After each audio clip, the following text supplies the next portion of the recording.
At sa part na to, nanalo sa elimination sila Jashara, Rochelle, at Rachel. At pinakanta sa kanila ang Feeling Song Challenge na pinakanta sa kanila.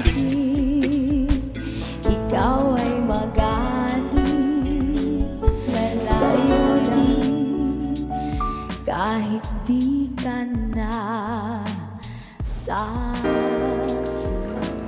paano kita mapasa. Dito makikita nyo kung sino talaga ang consistent na boses gaya ng hinahanap ng mga judges. Kaya kayo na bahala din ang musga kung may mali na naman na desisyon.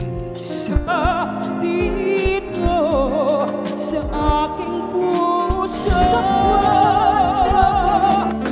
mahalin lang kita. Kasi sabi ng iba, baka Majerome at Tony Benta naman. Kasi pamangkin si Sharon ni Tito Sen. Magpakailan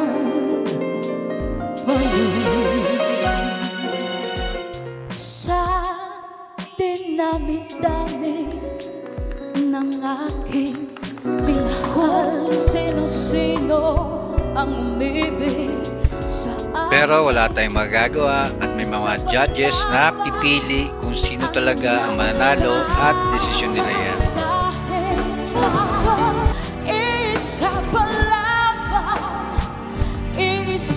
So, here we go. We are on the last part na.